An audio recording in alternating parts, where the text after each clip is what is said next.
पिछले दिन हम लोगों ने शुरू किया है मेटलर्जिकल ऑपरेशंस, धातु कर्म, मतलब रसायन शास्त्र की वह शाखा जिसके अंतर्गत प्रकृति में धातु के प्राप्त होने और प्राप्त होने के रूप से धातु को निकालने की प्रक्रिया का अध्ययन किया जाता है। इस पाठ को हम लोग कहते हैं मेटलर्जिकल ऑपरेशंस, ठीक है ना, मेटलर्जिकल ऑपरेशंस। और इसके अंतर्गत पिछले दिन जो पढ़ाई हुई थी उसको एक बार हम लोग याद कर लें। पहला टॉपिक था खनिज, अंग्रेजी में कहते हैं मिनरल। कल आपने विस्तार से पढ़ा है, आज संक्षेप में इसको बताते जा रहे हैं। तो प्रकृति में धातु जिस रूप में प्राप्त होता है उसे धातु का खनिज कहा जाता है। अब अगला है अयस्क।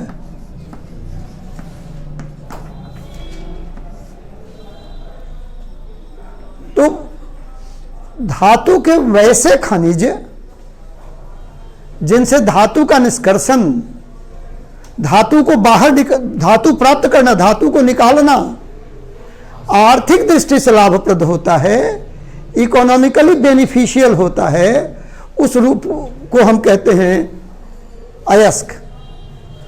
उदाहरण हमने कल दिया था कॉपर पायराइट का। कॉपर पायराइट का अणुसूत्र मॉलिक्यूलर फॉर्मूला CuFeS2। इसमें क्या दिख रहे हैं? कॉपर और आयरन, तांबा और लोहा दो धातु हैं, लेकिन क्या है, केवल तांबा का निष्कर्षण आर्थिक दृष्टि से लाभप्रद है, लोहा को निकालने में बहुत खर्च आता है। इसलिए क्या है, लोहा की मौजूदगी के बावजूद कॉपर पायराइट, बाबू कॉपर पायराइट लोहा का अयस्क नहीं है, यह केवल तांबा का अयस्क है। अब चाहे जितना बढ़िया अयस्क हो उसमें अशुद्धियां ही बहुत अधिक होती हैं। धातु के यौगिक का परिमाण बहुत कम होता है, तो अशुद्धियां अधिक होती हैं, इंप्योरिटीज अधिक होती हैं। तो हमने पिछले दिन चर्चा की थी गैंग की। गैंग यदि एक शब्द में हम लोग कहें तो क्या है? अशुद्धि, अयस्क में उपस्थित अशुद्धि। दो बातें इसमें होती हैं।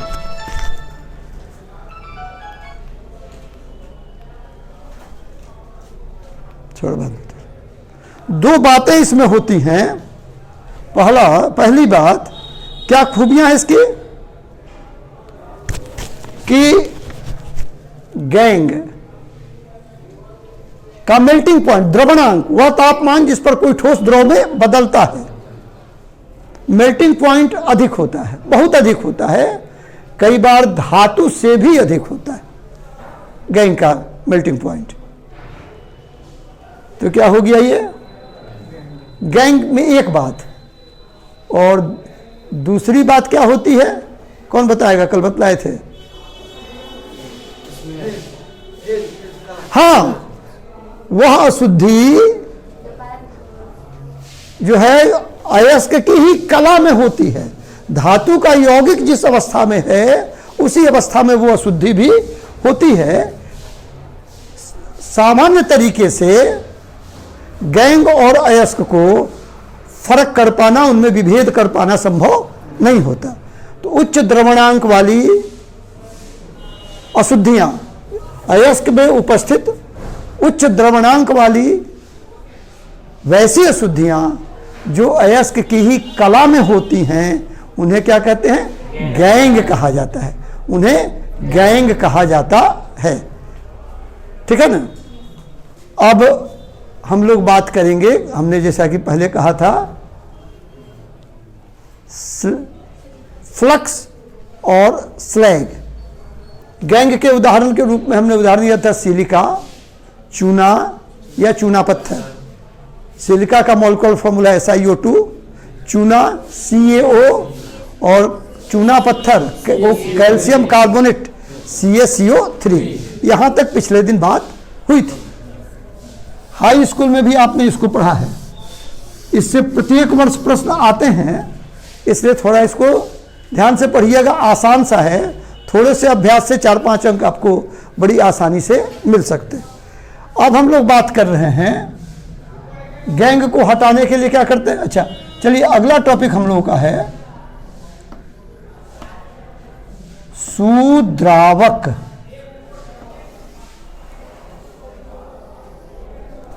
अंग्रेजी में कहते हैं इसको फ्लक्स। सुद्रावक, आसानी से द्रवित कर देने वाला, आसानी से द्रवित कर देने वाला, ठीक है ना। सुद्रावक, आसानी से द्रवित मतलब पिघला देने वाला। तो सुद्रावक क्या है बाबू? अगर एक शब्द में कहें तो पदार्थ, सब्सटेंस। किसको आसानी से पिघला देता है? गैंग को। किसको आसानी से पिघलाता है? गैंग को। कैसे पिघलाता है? सुद्रावक जो है गैंग के साथ प्रतिक्रिया करता है और प्रतिक्रिया के फलस्वरूप जो प्रतिफल, जो प्रोडक्ट प्राप्त होता है, उसका द्रवणांक, उसका मेल्टिंग पॉइंट गैंग की तुलना में बहुत कम होता है, ठीक है ना। तो गैंग क्या करता है? सुद्रावक क्या करता है? गैंग के साथ प्रतिक्रिया करके निम्न द्रवणांक वाला, कम द्रवणांक वाला प्रतिफल प्रदान करता है, ठीक है ना। कम द्रवणांक वाला प्रतिफल प्रदान करता है कौन? सुद्रावक, ठीक है ना। और गैंग और फ्लक्स, गैंग और सुद्रावक के मिलने से जो प्रतिफल, निम्न द्रवणांक वाला प्रतिफल प्राप्त होता है, वो क्या है? धातु मल। अंग्रेजी में उसको कहते हैं slag. Gangue plus flux is equal to slag. आइए पहले हम लोग सुद्रावक की चर्चा कर लें। चलिए लिखते हैं।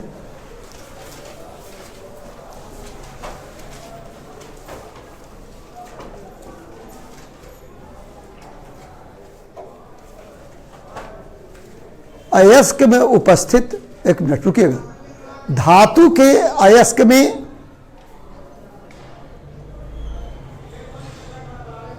उपस्थित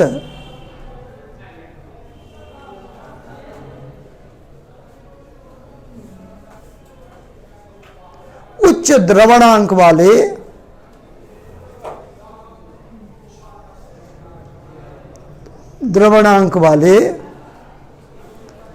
गैंग को हटाने के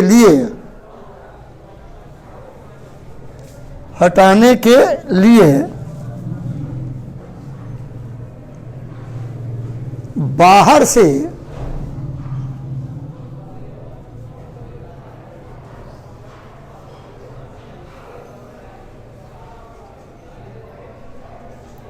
एक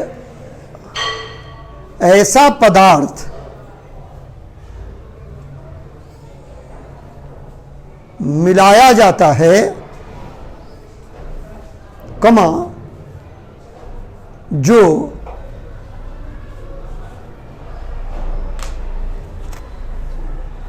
गैंग के साथ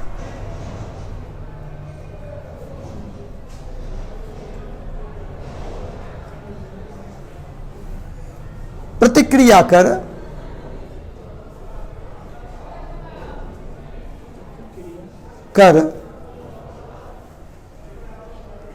निम्न द्रवणांक वाला,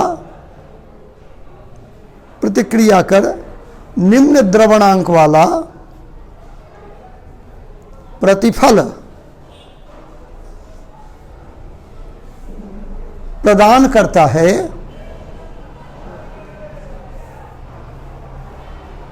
कमा,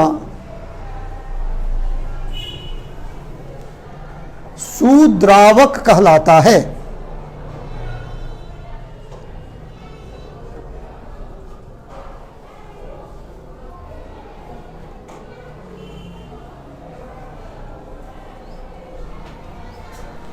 देखिए जरा सा,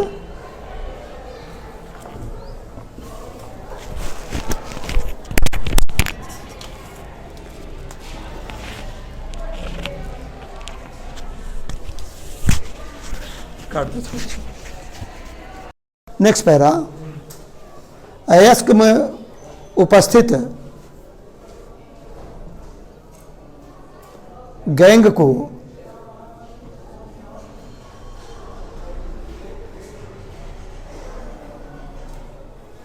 निम्न द्रवणांक वाले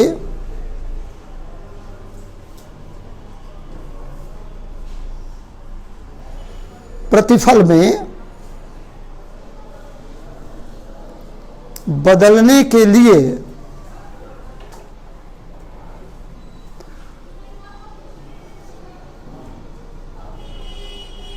अयस्क में मिलाया जाने वाला, मिलाया म में हर्ष विकार, मिलाया जाने वाला पदार्थ सुद्रावक कहलाता है।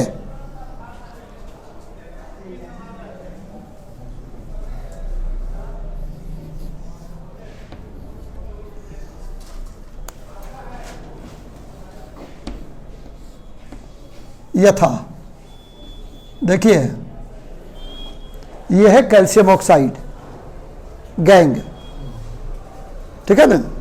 हमने उदाहरण दिया था कि कैल्शियम ऑक्साइड, सिलिका, ये सब गैंग है। तो कई बार एक गैंग दूसरे गैंग के लिए सुद्रावक का भी काम करता है, ठीक है ना।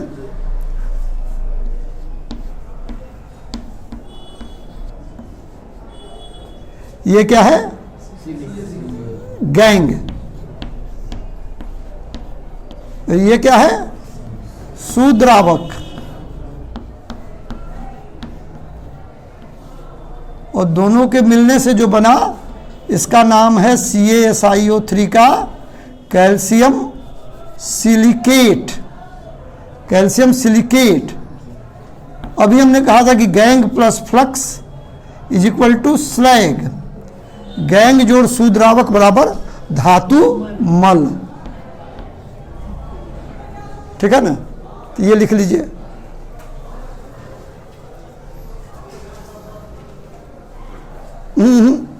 चौथाई में नहीं है, चौथाई देखिए यहाँ है, चौथाई के भीतर है। बल्कि ध्यान रखिएगा, एक मिनट, कोई भी समीकरण, चाहे कोई भी इक्वेशन, वो किसी विषय का हो, उसको यथासंभव हम लोग बीचों बीच लिखते हैं। देखिए इसको, जितनी जगह इधर खाली है उतनी ही जगह इधर खाली है। सजा कर लिखिए। हर पेपर में 5 अंक जरूर बढ़ जाएंगे, 5-7 अंक, 4-5 अंक तो जरूर बढ़ जाएंगे।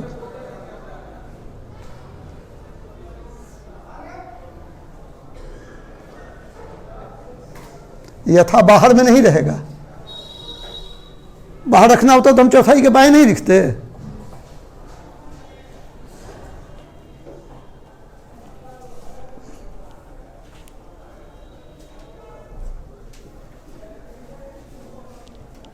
हो गया।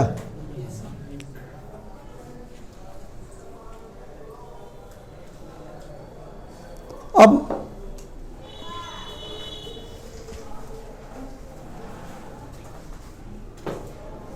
जो लोग ऑनलाइन क्लास कर रहे हैं उनको हमने कल भी कहा था कि जब क्लास करने बैठिए तो कॉपी कलम साथ रखिए। लिखने से याद होता है, सुनने से थोड़ा थोड़ा याद होता है, लिखने से पूरा पूरा। अब बाबू, अब मान लीजिए कि सिलिका ज्यादा हो गैंग के रूप में, उसको हटाना हो तो हम लोग क्या करेंगे? गैंग हो जाएगा सिलिका, अब बाहर से कैल्शियम ऑक्साइड चूना मिला देंगे, ठीक है ना। अब हम लोग बात कर रहे हैं धातु मल। अच्छा, गैंग जो है 2 अंकों का आ सकता है, 1 अंक का आ सकता है। 2 अंकों का आएगा तो पूरा लिख दीजिएगा, और अगर 1 अंक का आवे तो पहला पैरा छोड़ दीजिएगा, पहला पैरा मत लिखिएगा। अब हम लोग चर्चा कर रहे हैं धातु मल। शीर्षक डालिए, लिख लीजिए इसको, धातु मल। ये उदाहरण अभी मत लिखिएगा, स्लैग,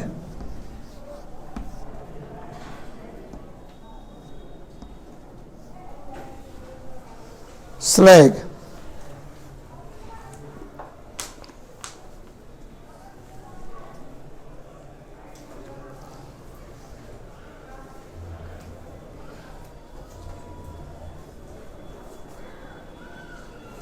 ठीक है ना।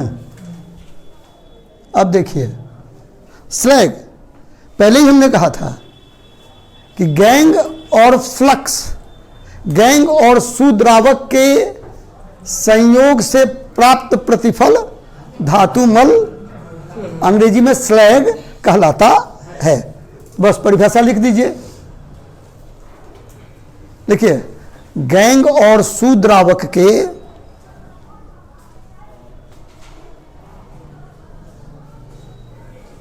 संयोग से, संयोग 100 पर बिंदु, संयोग से प्राप्त प्रतिफल, एक साथ तो में हर स्वीकार, प्रतिफल धातुमल कहलाता है।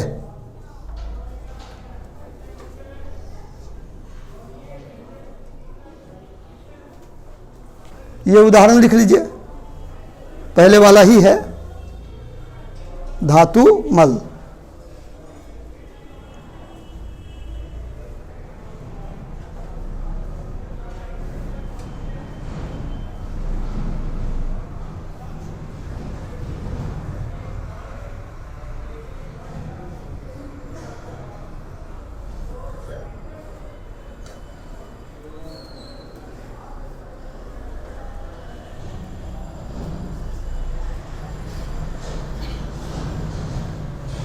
अब हम लोग अगला टॉपिक देखेंगे। ये बहुत पूछा जाता है, इसलिए ज़्यादा पूछा जाता है कि विद्यार्थियों के दिमाग पर से प्रायः उतर जाता है।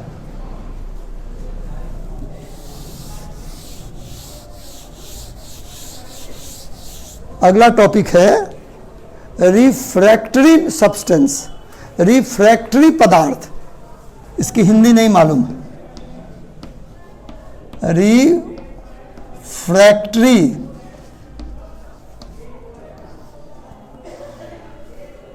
रिफ्रैक्टरी पदार्थ, शीर्षक डालिए।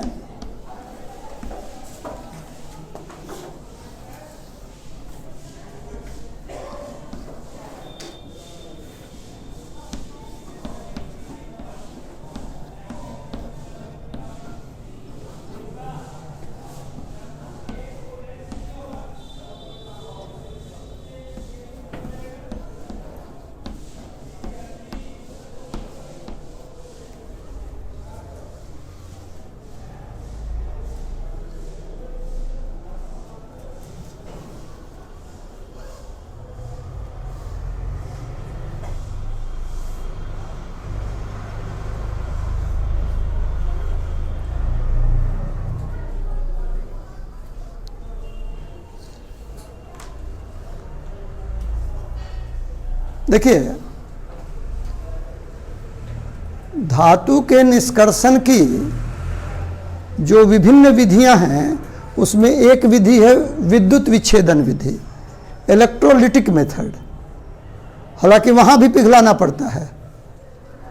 तो धातु के निष्कर्षण में प्रायः, निष्कर्षण मतलब निकालना, अयस्क से धातु को प्राप्त करना।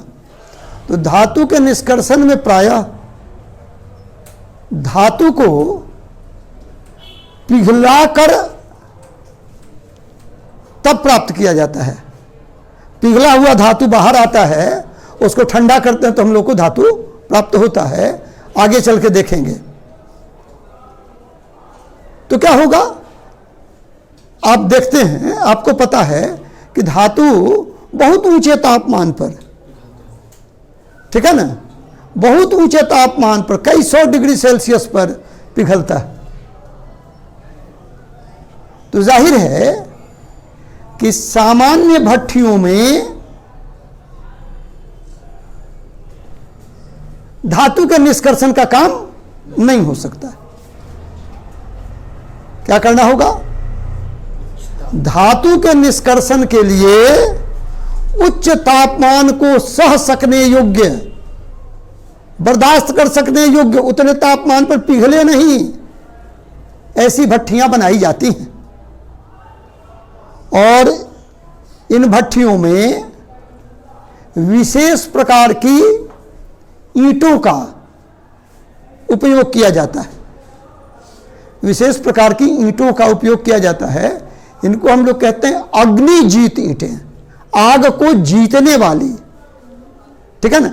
ये इन ईंटों की खूबी होती है कि इनका द्रवणांक बहुत ऊंचा होता है, कम तापमान पर या बहुत ऊंचे तापमान को ये बर्दाश्त कर सकती हैं, यथावत बनी रहती हैं। अग्निजीत ईंटों का उपयोग होता है। इसके बावजूद और प्रिकॉशन लेने के लिए, भट्ठी खराब नहीं हो इसके लिए हम लोग क्या करते हैं कि भट्ठी बन गई जैसे, ठीक है ना, इस तरह की भट्ठी आपने हाई स्कूल में लोहा का निष्कर्षण जहां पढ़ रहे थे वहां आपने देखी होगी, इस तरह का चित्र दिखा होगा भट्ठी का।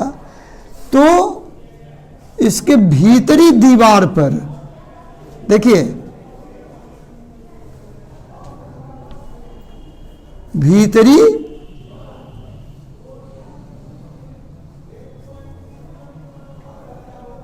दीवार पर क्या होता है? बहुत ऊंचे द्रवणांक वाले पदार्थों का लेप चढ़ाया जाता है।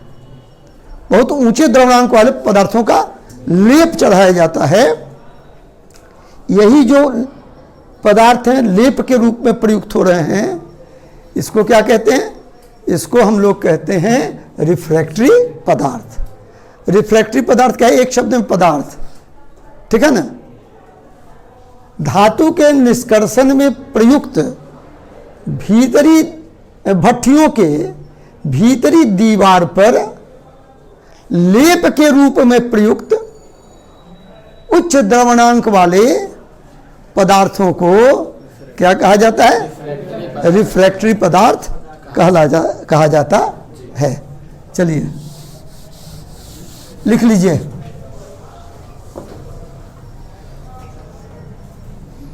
धातु का द्रवणांक, अच्छा द्रवण में बड़ा ना होगा बाबू, देखिएगा, द्रवणांक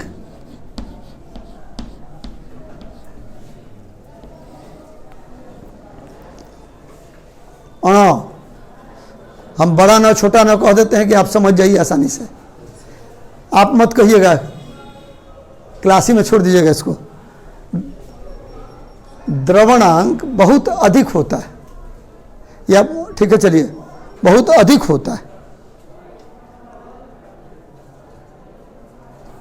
नहीं, पहली ही पंक्ति न हटके, बाकी पंक्तियां तो चौथाई से सट के ये हुआ, तो यहां ठीक है, आगे से ध्यान रखिएगा। बहुत अधिक होता है, अतः चाहिए इसलिए कर दीजिए, इसलिए धातु के निष्कर्षण निकालना, निष्कर्षण के लिए विशेष प्रकार की भट्ठियों, देखिए भट्ठी में दीर्घिकार होता है, लेकिन जब भट्ठियों होगा तो इसमें हर्षविकार हो जाएगा। भट्ठियों का उपयोग किया जाता है।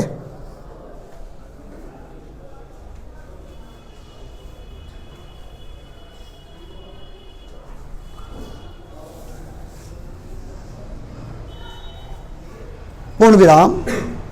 इन भट्ठियों के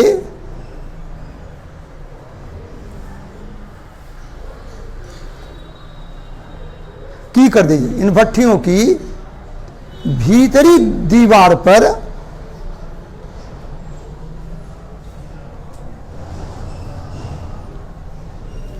दीवार, द में दीर्घिकार। देखिए ये है हर्षविकार, ये है दीर्घिकार, हमने कल भी बताया था। ये है हर्षुकार, ये है दीर्घ उकार। भीतरी दीर्घिकार, दीवार पर भ र दोनों में दीर्घिकार। उच्च द्रवणांक वाले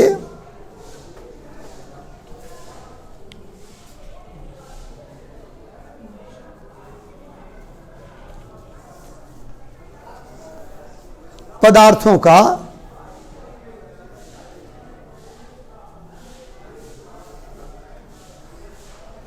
लेप चढ़ाया जाता है।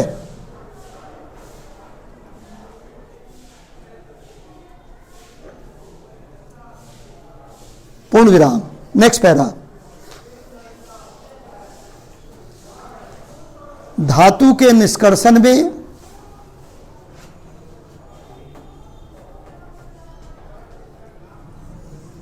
प्रयुक्त, प्रयुक्त मतलब प्रयोग में लाई जाने वाली या प्रयोग में लाया जाने वाला, प्रयुक्त भट्ठियों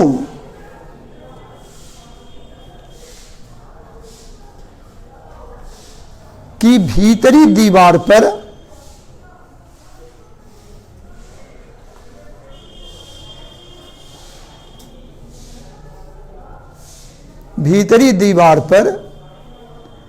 लेप के रूप में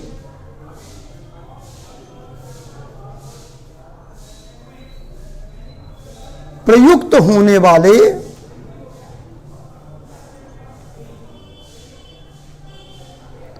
उच्च द्रवणांक वाले, प्रयुक्त होने वाले उच्च द्रवणांक वाले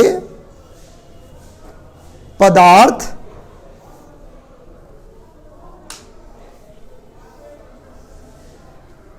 क्या कहलाते हैं? रिफ्रैक्टरी पदार्थ कहलाते हैं। पूर्ण विराम। Next para.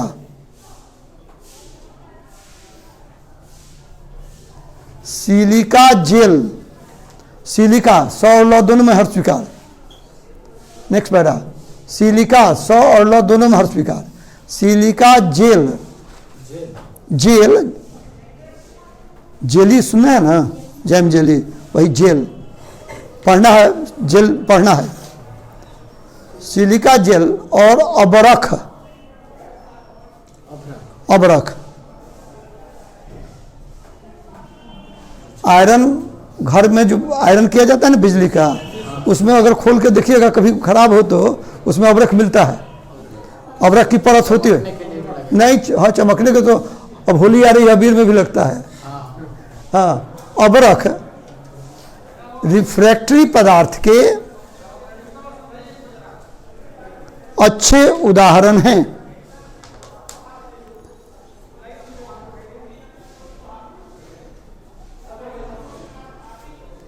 पूर्ण विराम।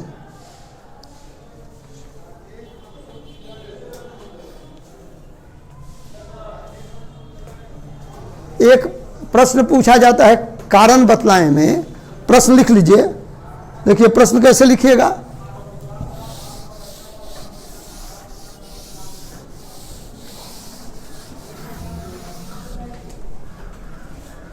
प्रश्न यहां पर चौथाई के बाएं।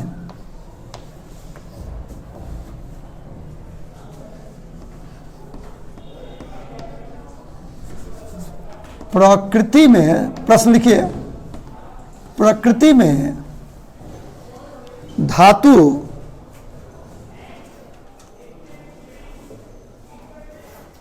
प्रायः मुक्तावस्था, एक साथ देखिएगा, मुक्तावस्था, अवस्था नहीं, मुक्तावस्था, संधि हो गई मुक्त और अवस्था की। मुक्तावस्था में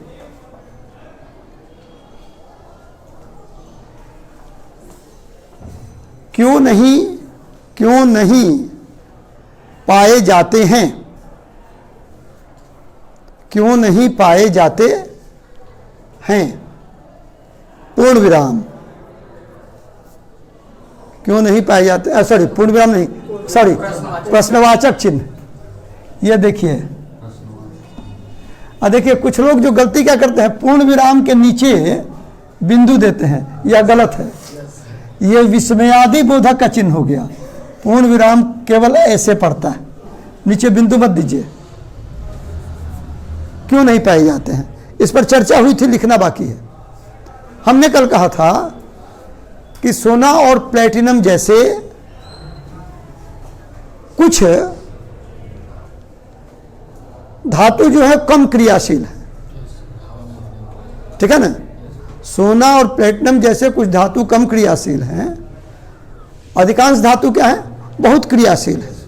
इसलिए ये धातु क्या करते हैं, पड़ोस में स्थित, अपने आसपास स्थित अधातुओं, नॉन मेटल, धातु को अंग्रेजी में कहते हैं मेटल, और अधातु को नॉन मेटल, ठीक है ना। पड़ोस में उपस्थित अधातुओं के साथ बड़ी आसानी से शीघ्रतापूर्वक प्रतिक्रिया करके यौगिक में बदल जाते हैं। इसलिए धातु प्रायः प्रकृति में क्या होता है, मुक्तावस्था में नहीं पाए जाते हैं। चलिए उत्तर लिख लीजिए।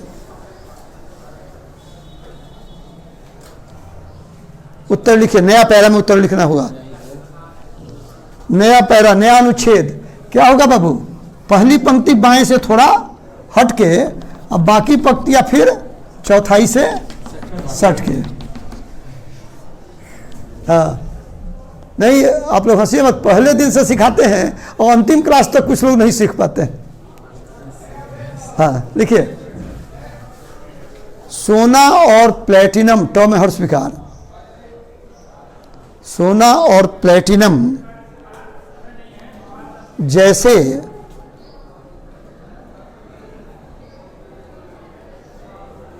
कुछ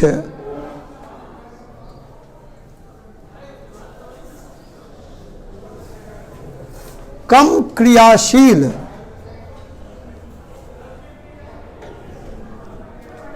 धातुओं को छोड़कर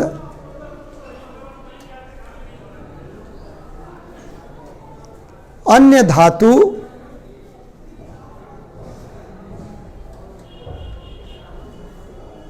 बहुत क्रियाशील, क्रियाशील एक साथ देखिएगा, क्र में हर्षविकार और तालव्य स्व में दीर्घिकार, बहुत क्रियाशील होने के कारण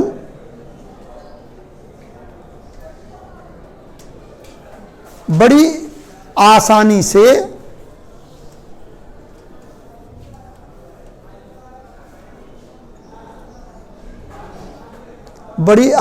से अधातु के साथ प्रतिक्रिया कर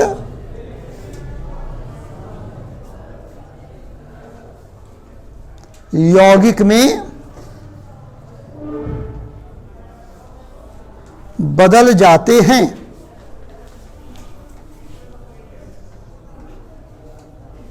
बदल जाते हैं, पूर्ण विराम। अब क्या होगा, इसके बाद प्रश्न उतार देंगे। इसलिए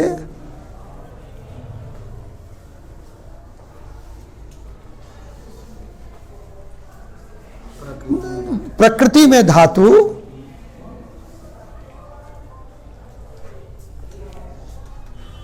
प्रायः मुक्तावस्था में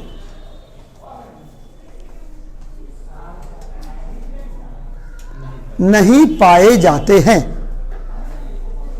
प्रकृति में नहीं पाए जाते हैं।